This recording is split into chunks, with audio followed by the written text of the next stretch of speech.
Warahmatullahi wabarakatuh. Selamat siang. Kami dari kelompok 9 akan mempresentasikan hasil diskusi mata kuliah Psikologi Pendidikan dengan judul Perkembangan Keagamaan. Baik, sebelumnya di sini saya akan memperkenalkan terlebih dahulu anggota dari kelompok 9. Yang pertama Aywa Hidatu Syadiah, kemudian Dea Nurul Hasanah, Irma Rosida, Nisa, dan Tia Fitriani. Untuk mengefektifkan waktu, materi yang pertama akan disampaikan oleh Tia Fitriani. Kepada Tia dipersilahkan. A. Timbulnya jiwa keagamaan pada anak. Timbulnya jiwa keagamaan pada anak, kemantapan dan kesempurnaan perkembangan potensi manusia yang dibawanya sejak lahir baik jasmani maupun rohani, memerlukan pengembangan melalui pemeliharaan dan latihan. Jasmaninya baru akan berfungsi secara sempurna jika dipelihara dan dilatih. Akal dan fungsi mental lainnya pun baru akan menjadi baik dan berfungsi kematangan dan pemeliharaan serta bimbingan dapat diarahkan kepada pengeksplorasian perkembangannya. Beberapa teori mengenai pertumbuhan agama pada anak antara lain 1. Rasa ketergantungan, 2. Insting keagamaan. Terima kasih. Untuk materi yang kedua dan ketiga akan disampaikan oleh Dea. Kepada Dea dipersilahkan. B. Proses timbulnya kepercayaan kepada Tuhan dalam diri anak. Menurut Cekiah Darajat, anak mulai mengenal Tuhan melalui proses 1. Melalui bahasa, yaitu dari kata-kata orang yang ada di dalam lingkungannya yang pada mulanya diterimanya secara acuh tak acuh. Nomor 2, setelah itu karena melihat orang-orang dewasa menunjukkan rasa kagum dan takut terhadap Tuhan, maka mulailah timbul dalam diri anak rasa sedikit gelisah dan ragu tentang sesuatu yang gaib yang tidak dapat dilihatnya itu, Tuhan.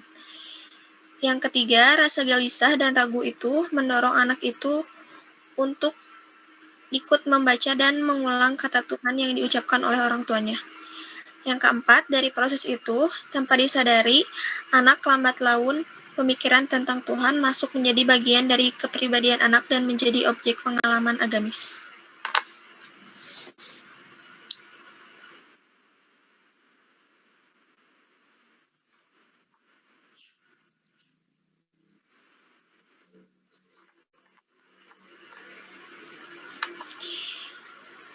Poin C, sifat-sifat agama pada anak-anak.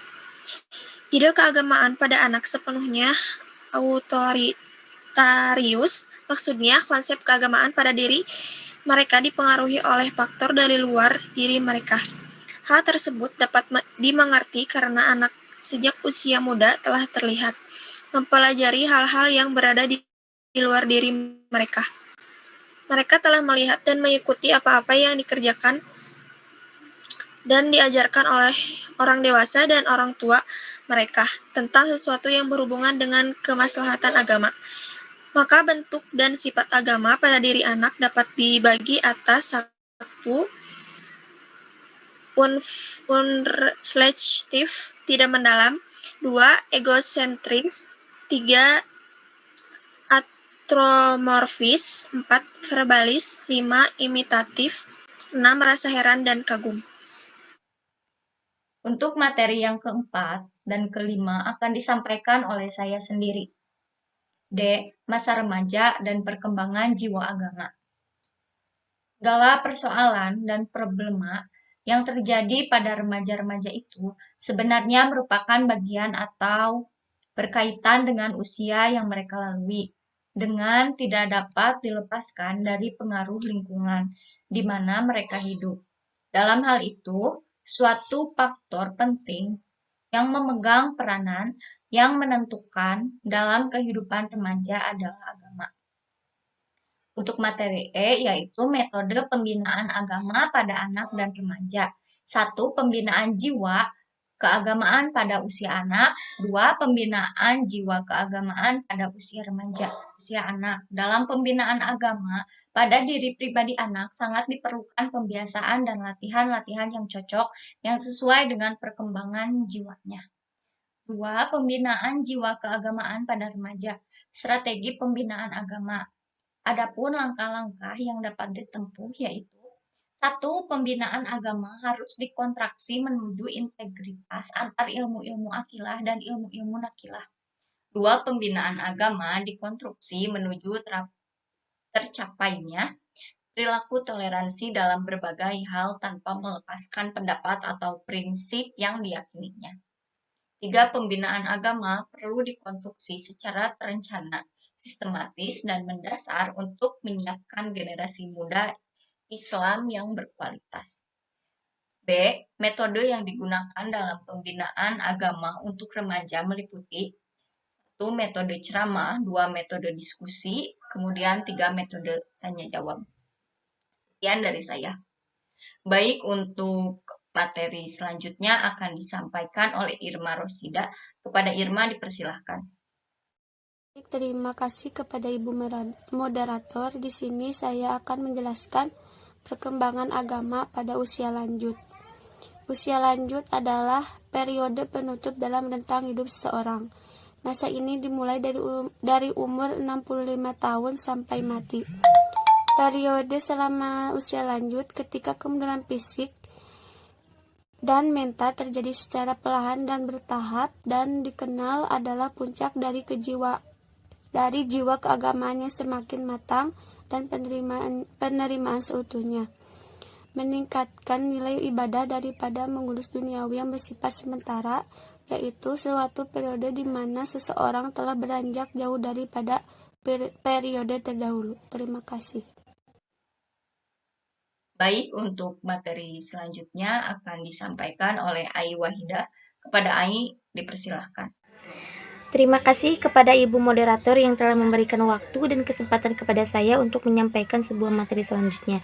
Nah, di sini saya akan menyampaikan poin G, yaitu tentang kematangan beragama pada usia lanjut.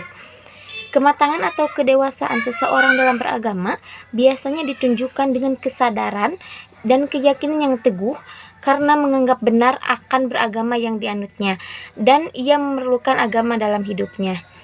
Seseorang yang matang dalam beragama bukan hanya memegang teguh paham keagamaan yang dianutnya dan diwujudkannya dalam kehidupan sehari-hari dengan penuh tanggung jawab, melainkan kadang-kadang dibarengi dengan pengetahuan keagamaan yang cukup mendalam. Nah, di sini pada dasarnya terdapat dua faktor yang menyebabkan adanya hambatan. Yang pertama, faktor diri sendiri, yang kedua, faktor dari luar.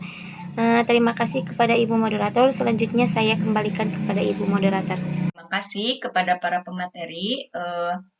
Mungkin hanya itu saja yang dapat kelompok kami sampaikan.